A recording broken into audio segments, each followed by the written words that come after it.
오늘은 어버이 주일입니다.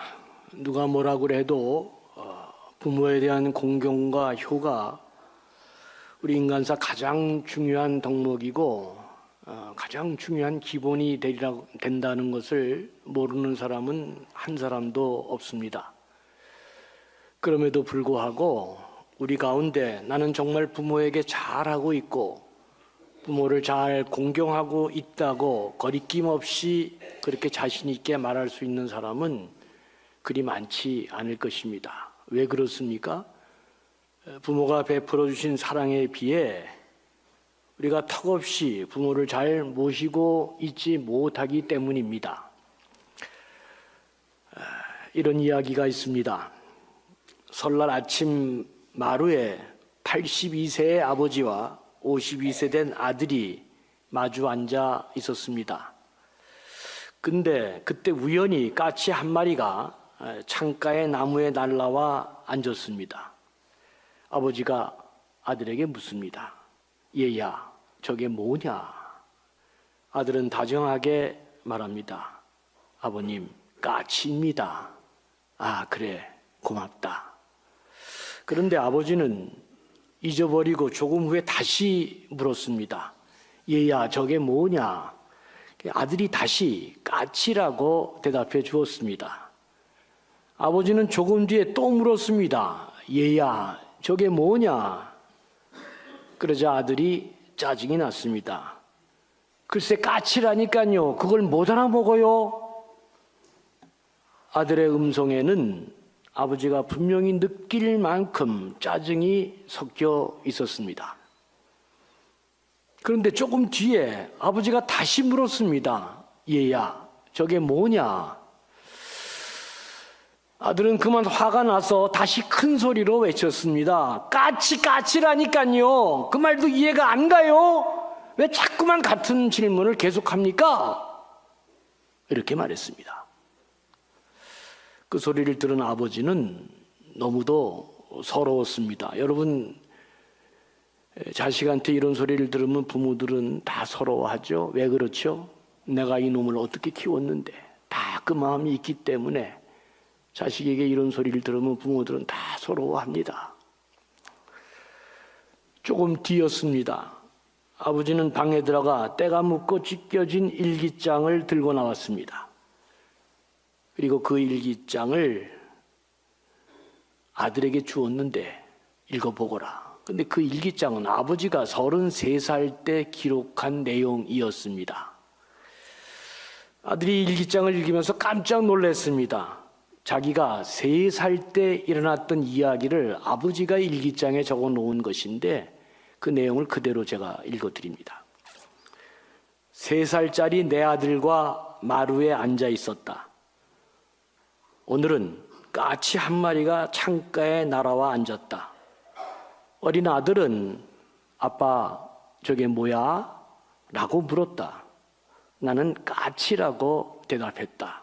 그런데 아들은 연거푸 23번 똑같이 물었다. 나는 귀여운 아들을 안아주며 끝까지 다정하게 대답해 주었다. 저게 까치란다. 똑같은 대답을 23번 하면서도 나는 사랑하는 아들을 품어 안아주면서 너무 즐거워했다. 이게 33살 때 아버지가 3살 난 아이와 함께 일어난 일을 기록한 일기장입니다. 여러분, 자식은 부모가 3번 물었을 때 화를 벌컥 냈지만 자식이 부모에게 23번을 물었음에도 불구하고 그 아버지의 마음은 이렇게 기쁜 것이다. 이게 부모와 자식의 차이인 것입니다. 그래, 어버이날이 되면 우리 모두는 그 많은 후회와 반성을 하고 남은 인생은 반드시 공경하고 부모를 효하면서 살겠다. 그런 마음을 다시금 먹게 됩니다. 여러분, 제가 좋아하는 장사익이라는 가수가 있습니다. 저는 이분을 매우 좋아하는데 특별히 노래도 잘하지만 이분의 노래에는 한국적인 냄새와 느낌이 물씬 풍겨나 있기 때문에 저는 이분의 노래를 즐겨 듣곤 합니다. 이분이 부른 노래 중에 꽃구경이라는 노래가 있는데 이 곡은 고려장을 주제로 해서 부른 노래입니다. 고려장 아시죠, 여러분?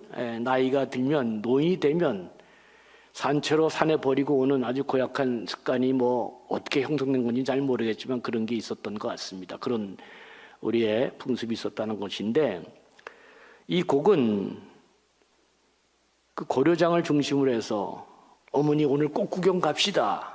그리고 아들이 엄마를 얻고 나와서 산에 버리고 가려고 하는 그런 아들의 모습과 그런 아들의 모습에 아랑곳하지 않고 그 아들을 걱정하는 엄마의 사랑이 담겨있는 가사가 흘러나오는 그런 곡입니다. 한국적 냄새와 맛이 얼마나 풍겨나는지 저는 이 노래를 들을 때마다 나를 낳아주시고 길러주시고 이렇게 사랑해주신 부모님, 그런데 지금은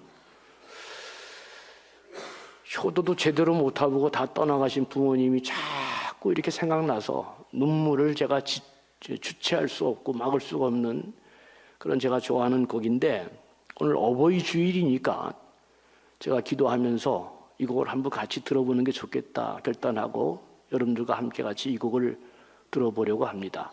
특별히 이 곡을 들을 때 가사를 잘 한번 보시면서 같이 한번 그 한국의 맛을 느껴보시면 좋겠습니다. 아들아, 아들아, 내 아들아, 걱정이구나. 이 가사와 같이 오늘 우리가 읽은 본문 33절에도 내 아들 압살롬아, 내 아들 압살롬아, 차라리 내가 너를 대신하여 죽었다면 압살롬 내 아들아 라는 아버지 다윗의 절규가 오늘 본문에 흘러나오고 있습니다. 여러분, 다윗의 아들 중에 압살롬이라고 하는 아들이 있었습니다. 그는 다윗의 셋째 아들인데 성경에 보면 아주 뛰어난 외모와 명석한 두뇌를 지니고 있었고 다윗은 그 아들을 이 압살롬을 끔찍이도 사랑했다, 그렇게 기록하고 있습니다. 그러나 여러분 다 아는 것처럼 종국에 가서는 이 압살롬이 아버지의 왕 자리가 탐이 나서 반역을, 쿠데타를 일으킵니다. 아버지를 공격합니다. 자그마치 성경은 이 압살롬의 반역을, 단일한 사건을 성경 6장을 걸쳐서 세세하게 압살롬이 어떻게 백성들의 마음을 훔치고 마침내 아버지를 반역하면서 왕의 자리를 찬탈했는지를 자세히 우리에게 보도해주고 있습니다. 왜 이렇게 이 사건을, 이 중요하지도 않은 이 참 지저분한 사건을 왜 이렇게 우리에게 보도해주고 있는 것일까? 그것은 그렇게 패역한, 정말 인간 같지 않은 그 아들을 사랑하는 아버지의 마음이 어떤 것인지를 보여주기 위함인 것입니다. 죄인 되었을 때 십자가에 달려 돌아가신 아버지의 마음이, 우리를 구원하신 아버지의 마음이 어떤 분이었던가를 이 사건을 통해서 우리에게 알려주기 위함인 것입니다. 그런 아버지 부부들이 있었기 때문에, 그런 하나님의 은혜가 있기 때문에 오늘 우리가 존재한다는 것을 성경이 지금 말해주고 있는 것입니다. 결국 다윗은 왕국에 있었던 예루살렘마저 내주고 피난을 가는 위기에 처하게 됩니다. 그러나 압살롬의 이 탁월한 지략도 하나님이 함께해 주시지 않기 때문에 결국 압살롬은 비참하게 그의 죽음을 맞이하게 됩니다. 사무엘하 18장 9절을 보면 이렇게 기록하고 있습니다.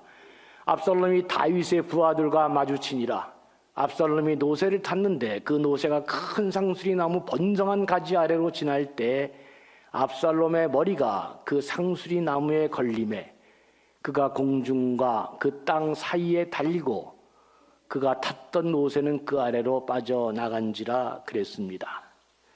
압살롬의 머리가, 그 압살롬의 계략과 지혜를 상징하는 그 머리가 상수리 나무에 걸려서 지금 달랑달랑 매달리게 되었다. 그때 다윗의 장수 요압이 압살롬의 심장을 찔러 죽이게 됩니다. 여러분, 하나님이 도와주셔야 됩니다. 내 지략과 머리로 되는 게 아니고 하나님이 도와주셔야 됩니다. 이런 불효막심한 아들을 하나님이 도울 수는 없는 것입니다. 그런데 놀라운 일이 벌어졌습니다. 이 소식을 들은 다윗의 반응이 오늘 본문 마지막의 내용이잖아요. 내 아들 압살롬아, 내 아들 압살롬아, 차라리 내가 너를 대신하여 죽었다면 압살롬 내 아들아 울부짖는 이 파렴치한 아들의 죽음을 두고 그렇게 가슴 아파하고 울부짖는 아버지의 그 울부짖음이 오늘 본문의 압권입니다. 압살롬의 죽음에 대한 다윗의 이런 반응은 많은 사람들을 혼란케 했습니다. 특별히 그를 따르던 군사들은 더더욱 이거 어떻게 해야 될지 모르는 당황한 상황이 벌어진 것입니다. 사무엘하 19장 1절에서 6절을 세 번역으로 보겠는데 시간 관계상 5절과 6절만 한번 보시죠. 5절을 제가 읽고 6절은 여러분들이 읽겠습니다. 마침내 요압이 집으로 왕을 찾아가서 항의하였다. 임금님, 모든 부하가 오늘 임금님의 목숨을 건지고 임금님의 아들들과 딸들의 목숨을 건지고 모든 왕비의 목숨과 후궁들의 목숨까지 건져드렸습니다. 그런데 임금께서는 오히려 오늘 부하들을 부끄럽게 만드셨습니다. 여러분이 읽죠?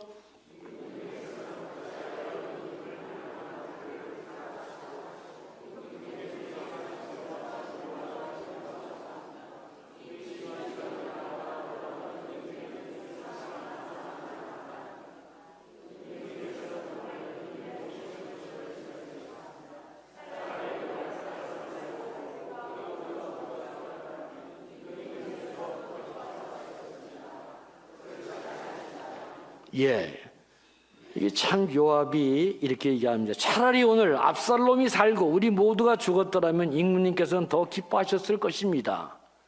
여러분, 이 요압 장군의 말이 옳습니까? 틀립니까? 저는 어려운 질문을 안 하는데 여러분들은 너무 심각하게 생각하는 것 같습니다. 이 요압 장군의 말이 맞아요? 틀려요? 100번 맞는 이야기죠. 100번. 이게 지금 요압 장군이, 여러분 보세요.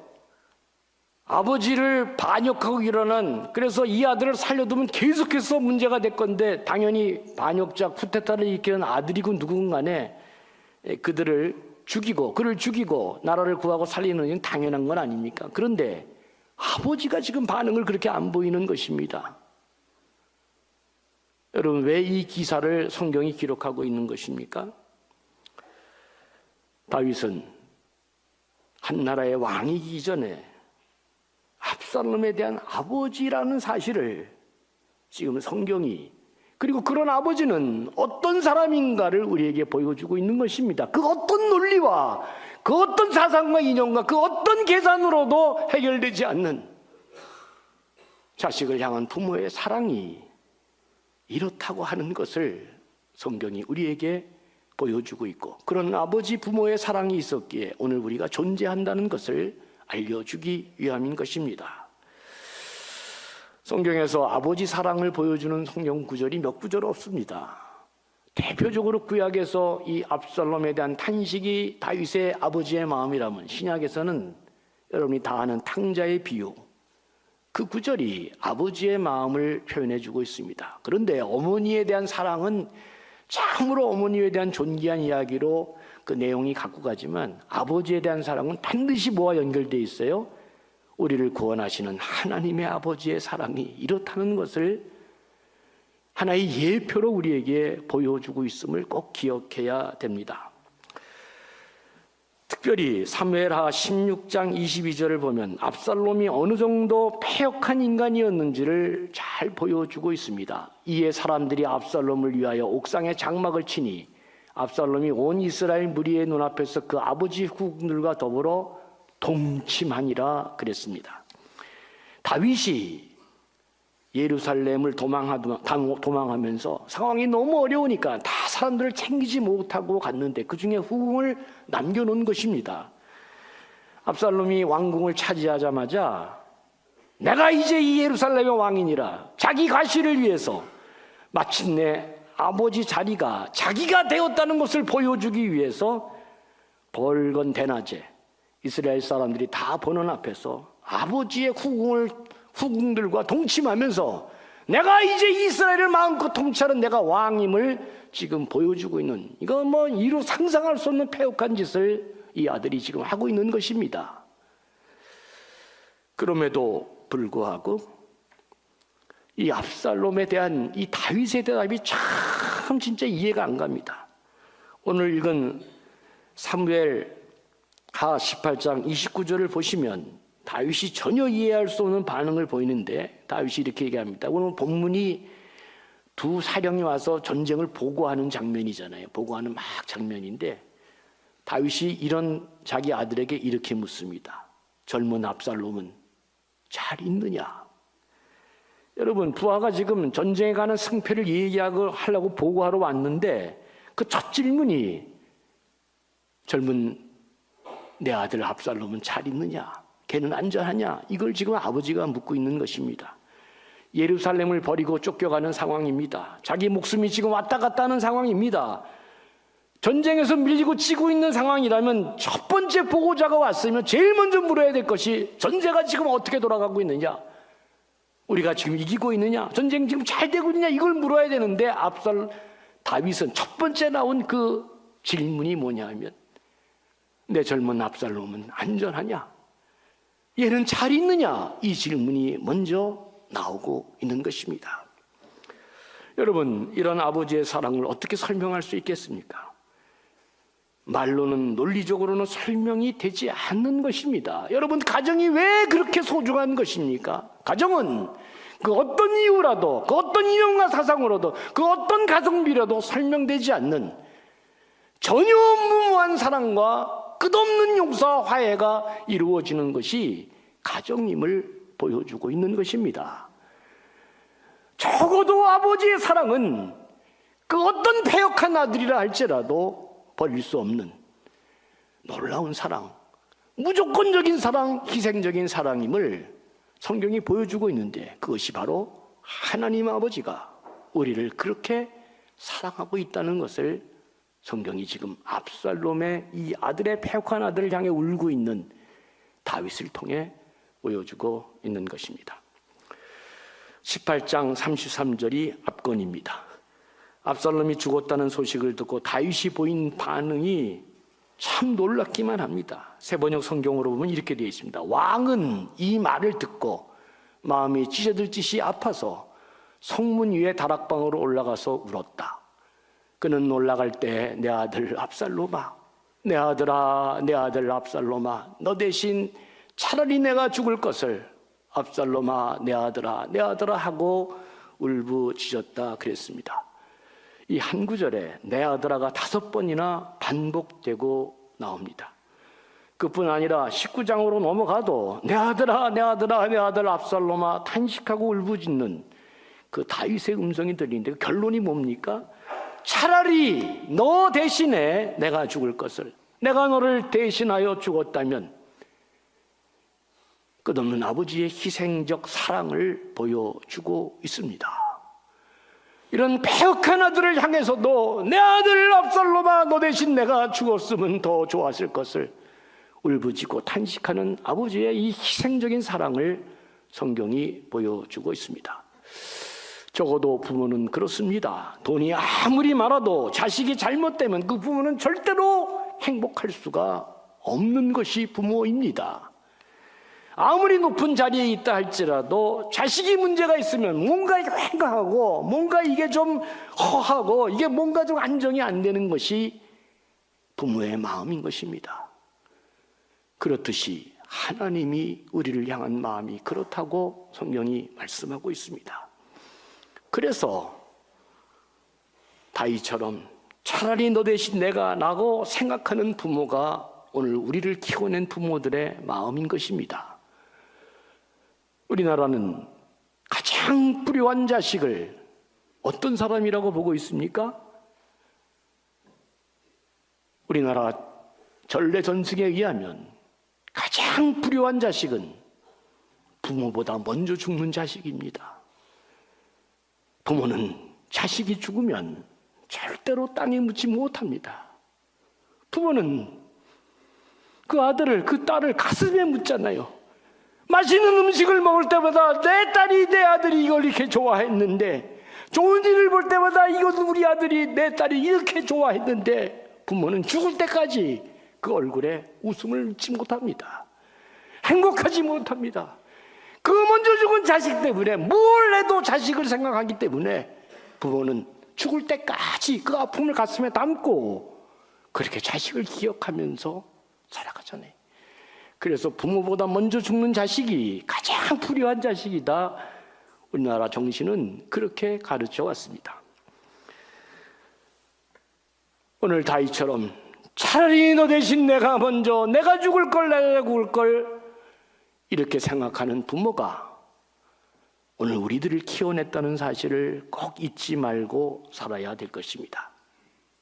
유대인 격언 중에 우리가 잘 알고 있는 말이 있습니다. 하나님은 모든 곳에 계실 수 없기 때문에 어머니를 만드셨다 그랬습니다. 예수 믿지 않는 사람도 부모 사랑에는 다 눈물을 흘립니다. 5월달만 되면 설교하기 참 싫은 계절이 저에게도 마찬가지입니다. 미국에서 돌아와서 감전교회 부임하고 1년차 정신없이 보내고 2년차 내가 어머니 설날에 제가 올라가겠습니다. 올라갔더니 우리 아들 목사 올라온다고 고기 반찬 해준다고 그냥 그 정육점에 가서 그 고기 반찬 해준다고 길을 횡단하다가 어머니가 교통사고를 당하고 그렇게 2년간 시름시름하다 돌아갔습니다. 정말 진짜 내가 부모 제대로 한번 효도 한번 못 해보고 그렇게 죽어가는 어머니를 보면서 지금도 아주 간이 맺혀 있습니다. 우리 아들 목사 왔다고, 우리 아들 목사 왔다고, 내 손으로 직접 고기 반찬을 해주겠다고 그렇게 그 귀한 길을 횡단하다가 돌아가신 어머님을 생각할 때마다 참 가슴이 찢어집니다. 사랑하는 교우 여러분, 우리가 하나님의 사랑과 그 놀라운 용서와 희생의 사랑을 알게 된 것은 그래도 그 비슷한 부모가 우리 곁에 있었기 때문에 그 사랑을, 그 희생을 이해할 수 있는 것입니다. 참 주님과 닮은 이 땅에 부모가 있었기 때문에, 그 사랑을 경험했기 때문에 우리는 예수 그리스도를 이해하게 되는 것이고, 그렇기 때문에 여러분, 우리는 어떤 상황에서도 부모를 잘 공경하고 효를 다해야 될 것입니다. 언제나 못난 불효자는 그렇게 후회하며 외칩니다. 부모님 살아계실 때 부디 잘하세요. 꼭 한 번만 좀 하늘에서 내려왔으면 좋겠습니다. 한 3일간 휴가를 받고 내려와서 자식과 함께 한 번 있었으면 참 좋겠다. 이런 생각 많이 해봅니다. 여러분, 다윗은 내가 너 대신 죽었다면 너 대신 차라리 내가 죽을 것을 울부짖었지만 인간 다윗은 죽지 못했습니다. 그런데 내가 너를 대신해 이미 죽었다. 너를 영원한 생명을 주었고 너를 하나님 나라의 자녀로 만들었고 내가 너를 영원한 나라의 유업으로 받을 자로 내가 너를 만들어 주었다. 주님이 우리에게 십자가에서 이 모든 것을 완성했음을 성경이 보여주고 있습니다. 어버이 주일 부디 육신의 부모의 사랑을 통해 하나님 사랑을 더 깊이 깨닫고 감사하면서 궁극적으로 예수 그리스도를 더 깊이 만나서 감전에 있는 모든 가정들이 존경과 효를 다하는 존귀한 가정들, 그리고 하나님 마음을 시원케 하고 하나님 나라를 이끌어가는, 우리를 위해 희생하신 주님을 위해 더 헌신하고 믿음으로 살아가는 복된 교우들 되시기를 주의 이름으로 간절히 축원합니다.